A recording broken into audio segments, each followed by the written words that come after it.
के रूप में विराजमान जो सत्संग समारोह की अध्यक्षता कर रहे हैं संचालक महोदय, सभी संत भगवान उपस्थित हुए एवं भक्तगण श्रोतागण सभी के हृदय में विराजमान में अपने श्याम सुंदर मुरली मनोहर माधव मुकुंद राधा रमण बिहारी के साक्षात दर्शन करते हुए सभी को वंदन अभिनंदन प्रणाम करता हूँ। गोविंद हरे गोपाल हरे जय जय प्रभु दीन दयाल हरे। गोविंद हरे गोपाल हरे जय जय प्रभु दीन दयाल हरे। श्री कृष्ण हरे घनश्याम हरे जय जय यशोदा के लाल हरे। श्री कृष्ण हरे घनश्याम हरे यशोदा के लाल हरे।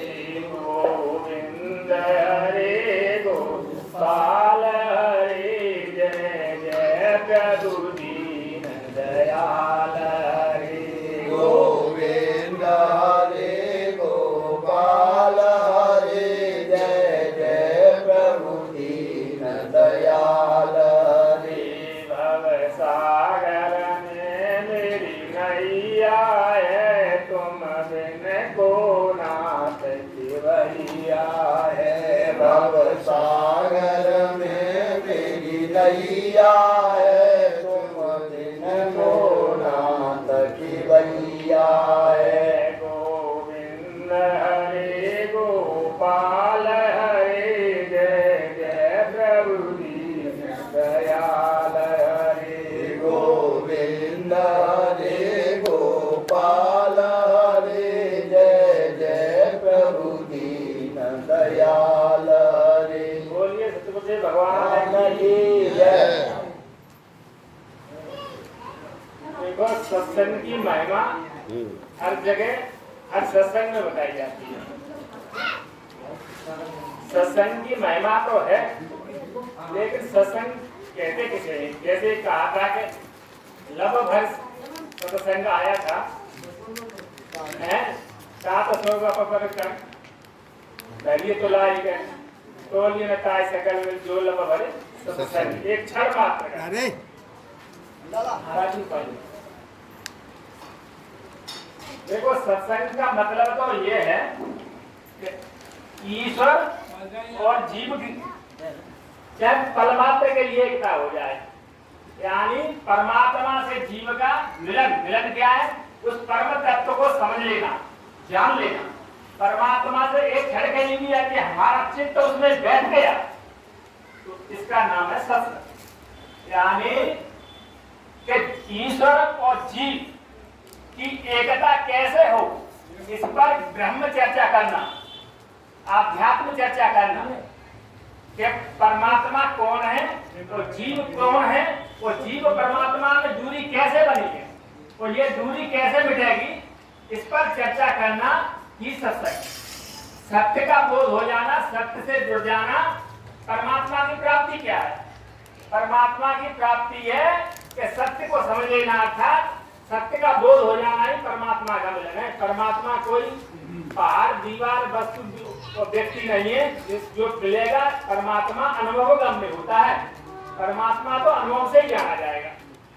तो बात जैसे आई कि अंतःकल वाली बात, अंतःकल देखो, जब तक अंतःकल हमारा जो जन्म जन्मांतरों से ये मलिन और विच्छेद और आवरण, तीन आवरणों से ढका हुआ है, और जब तक ये हमारा अंतःकरण स्वच्छ निर्मल नहीं होगा तब तक हम परमात्मा से मिल नहीं सकते, परमात्मा की प्राप्ति हो नहीं सकती। क्यों?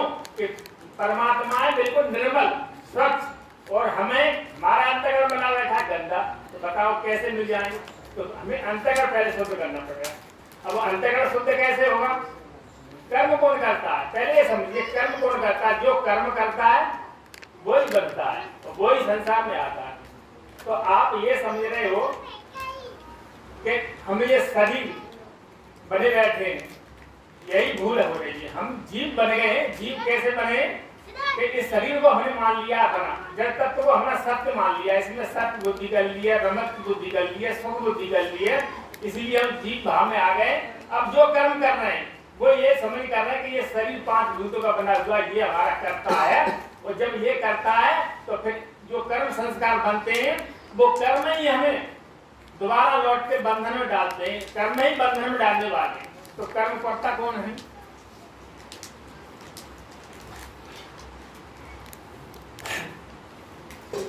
तो उसमें बताया है कि मन, जो मन है, राग द्वेष की चर्चा आई तो राग द्वेष या कोई भी क्रिया हमारे मन के द्वारा, राग द्वेष मनो धर्म, राग द्वेष मन का धर्म है।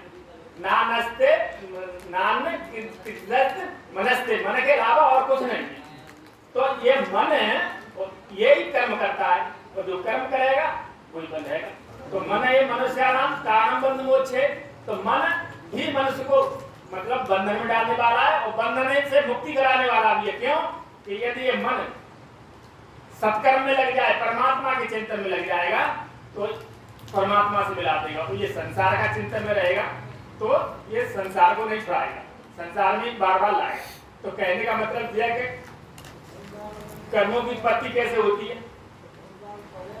जिस चीज का हम चिंतन कर, जिस चीज का हमारा मन चिंतन करेगा, निरंतर चिंतन करेगा, वो वस्तु में हमारा मन रमण कर जाएगा, और जब रमण कर जाएगा तो उसमें आसक्ति बढ़ेगी, और जब आसक्ति बढ़ेगी तो हमें उसे प्राप्त करने के लिए कामना जागृत हो जाएगी। जब कामना हमारी जागृत हो जाएगी तो कामना यदि हमारी पूर्ण हो गई तो फिर हमें उसमें आसक्ति हुई, हम बन गए उसमें, और ये कामना पूरी नहीं हुई तो हमें क्रोध आएगा, और क्रोध आएगा तो हमारी बुद्धि का विनाश हो जाएगा, बुद्धि का नाश होने पर सब विनाश हो जाता है। गीता का इसलिए तो कहने का मतलब है कि हमें ये समझना है कि कर्ता कौन है, हमें ये शरीर नहीं है।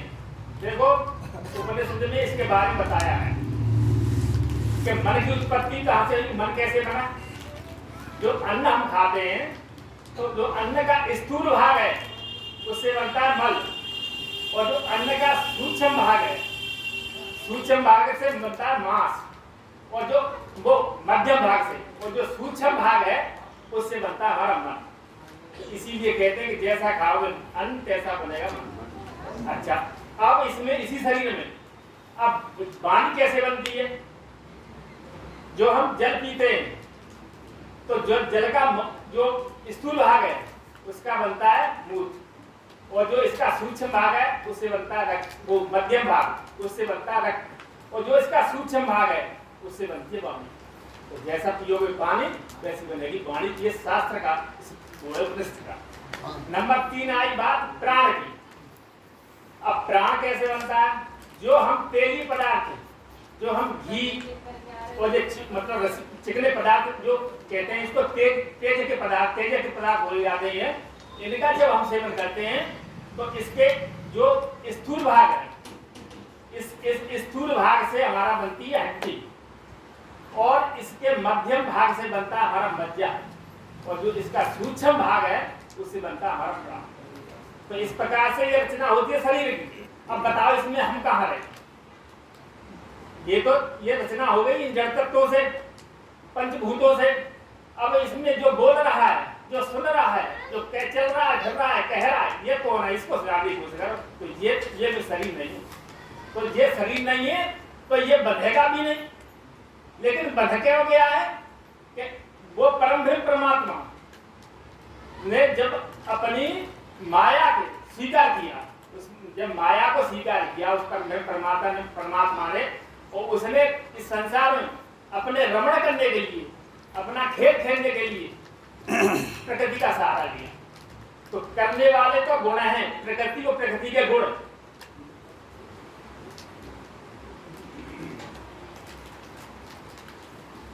तत्ववित्त महाभाव गुण कर्म विभाग इत्मत्वान सज्जते।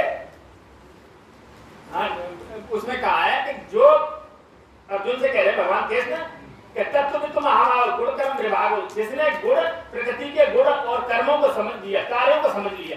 प्रकृति के गुण हैं ये 3, रजोगुण, तमोगुण, सतोगुण, यही सब क्रिया कराती। प्रकृति के द्वारा ये क्रियाएं होती हैं। जिसने इस बात को समझ लिया तो वो फिर इस संसार के गुणों के बंधन में नहीं पड़ेगा।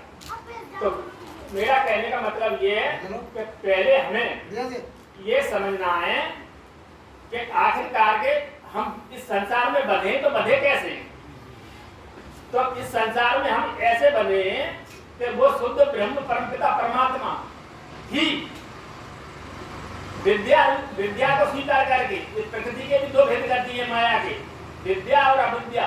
विद्या को स्वीकार करके तो उसने ईश्वरता धारण की है, ईश्वर बना है, और वही अविद्या रूप से वही ब्रह्म सच्चिदानंद निर्विशेष ब्रह्म वही अविद्या की उपाधि लेकर के वो जीव बना है। यानी उस शुद्ध परमपिता परमात्मा ने गुण और प्रकृति के कार्यों को अपना करके और जीव भाव में आकर के खेल खेलने के लिए सृष्टि की रचना रची है।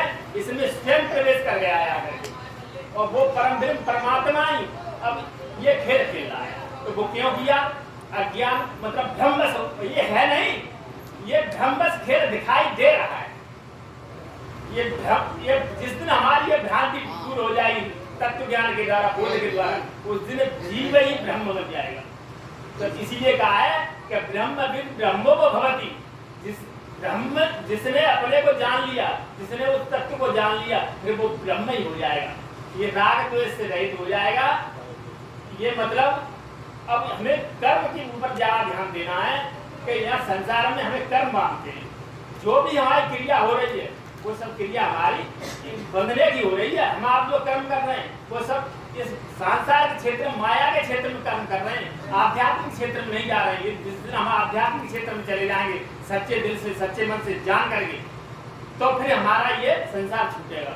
तो इस समय हमारे जितने भी कर्म हो रहे हैं ये हमें बांधने वाले कर्म हो रहे हैं, हमें संसार में ही लाएंगे लौटाएंगे। ये इससे हम पार नहीं हो सकते। इसीलिए से भगवान कह रहे हैं कि युक्त कर्म फल त्यक्त्वा शांत माप्नोति नैष्ठिकी में अयुक्तो काम कारेण फले सक्तो निवर्तते। वो कह रहे हैं कि जो युक्त हैं, यानी जो निष्काम कर्म करने वाले भक्त हैं, वो तो परमपिता परमात्मा यानी मुझे प्राप्त कर लेंगे, परम शांति को प्राप्त कर लेंगे, मेरे परम पद को प्राप्त कर लेंगे। लेकिन जो अयुक्त हैं, जो संसार को इस सत्य मान करके इसी में रमण कर रहे हैं, तो वो तो मतलब बंधेंगे। फलों के जो फल की इच्छा से काम करते हैं वो तो बंधेंगे और इसमें दोबारा आएंगे। तो देखो हम आप जो, मैं भी इसमें शामिल हूँ, आप बुरा न मानना। हकीकत यही है कि जो भी हम आप कर्म कर रहे हैं इस समय दिखावा कर रहे हैं। डोंगरे जी महाराज कहते हैं कि मनुष्य दिल से मन से कर्म नहीं कर रहा, भक्ति उपासना पूजा भगवान की मन से नहीं कर रहा, केवल दिखावा कर रहा है और आसक्ति और फल की कामना से कर रहा है। तो क्या कहते हैं कि जब मंदिर में जाता है तो वो कहता है कि तुम्हें माता च पिता तुम्हें, वो क्या आरती करते हैं वहां में, तेरा तुझको अर्पण क्या लागे मेरा, ओम जय जगदीश हरि, और तुम्हें माता तुम्हें पिता सब कुछ तुम ही हो। और जब घर पे आ जाता है तो स्त्री से कहता है कि तेरे समान मेरे प्रिय कोई नहीं है, और बच्चों से कहता है कि जो कुछ हो तो तुम ही हो, और समाज मित्र से कहता है कि जो कुछ हो तेरे लिए जान दे दूंगा तुम ही हो। अर्थात वो किसका है? किसी का नहीं, वो केवल उसका है जिसमें उसकी स्वार्थ की पूर्ति होती है, बस अपना स्वार्थ सिद्ध करने के लिए, और वो मतलब इस तरह का नाटक करता है। तो ये हमें भगवान को पाना है तो हमें सच्चे मन से निष्काम भाव से परमात्मा का भजन करना। बस हमें देखो परमात्मा सर्वत्र है, लेकिन वो दिखाई नहीं दे रहा है या प्राप्त नहीं हो रहा है। क्यों नहीं हो रहा? जैसे दूध में मक्खन है, लेकिन मक्खन सर्वत्र होते हुए दूध में दिखाई नहीं देता है, लेकिन निकलता है कैसे? युक्ति के द्वारा। ऐसे ही परमात्मा सर्वत्र है, लेकिन वो प्राप्त कैसे होगा? वो युक्ति से होगा। वो युक्ति क्या है? वो युक्ति है भगवान की भक्ति, निष्काम भगवान की भक्ति करो। आप संसार में रहो, संसार में जब तक शरीर है रहोगे, कर्म भी करोगे। वो कहते हैं, भगवान कह रहे हैं कि नए किसी क्षण भी जात से कर्म करते। भगवान कह रहे हैं कि कोई भी एक क्षण के लिए भी मतलब बिना कर्म करके नहीं रह सकता, लेकिन अनासक्त होकर के जो कर्म करेगा मुझे प्राप्त कर लेगा। सारांश यही है कि सबसे बलवान वो ही है जिसने अपनी तृष्णाओं पर, कामनाओं पर, विषयों पर प्राप्त मतलब विजय प्राप्त कर ली। ये विषय जीत लिया तो उसने सब कुछ जीत, उससे बड़ा बिल्कुल नहीं। ये विषय ही हमारा बंधन के कारण है। संसार में हमें खींच के विषय लाते हैं। विषय क्यों? कि विषय में हमें सुख बुद्धि दिखाई देती है और सत्य बुद्धि दिखाई देती है, इसलिए हम विषय में भाग रहे हैं। तो इस विषय की अब ये कब छूट जाएगी? ये मिथ्या ज्ञान है। जिस दिन हमारा ये मिथ्या ज्ञान दूर हो जाएगा उस दिन इस विषयों से आसक्ति खत्म हो जाएगी। ये तो कुछ है ही नहीं, ये तो कुछ। तो इस संसार में अभी लोग 5 मिनट रुका। अरे बोलन दे, बहुत टाइम है। नहीं, फिर यूं कह रहे थे। नहीं बोलो बोलो बोलो नहीं, नहीं आप चलो आप चुप रहो। अरे बोलो प्लीज बोलो। विषयों नहीं का साहब, क्यों तो दौड़ते चुपचाप बैठो, बढ़िया बोल रहे हैं। इसीलिए दौड़ते हैं कि इसने इनको हमने सत्य मान लिया है, सुखबुद्धि कर ली है, इसीलिए और जिस दिन हमें बोध हो जाएगा कि ये है ही नहीं। अच्छा, और सुख किसको होता है? अब ये भी आप समझ लीजिए, जो हमारी इंद्रियां हैं, जो ये 5 भूतों से बनी हुई हैं, ये इंद्रियों जनित सुख है वो इन वस्तुओं से, व्यक्तियों से, पदार्थों से प्राप्त होता है और ये सब नाशवान होते हैं। जो इंद्रिय जनित सुख है वो नाशवान है और जो आनंद है, परमानंद है, वो आत्म सुख है। वो न किसी से बना, न उसका कोई निमित्त कारण है और न उसका कोई उपादान कारण है। वो ये सुख है, इसका उपादान कारण है, निमित्त कारण है।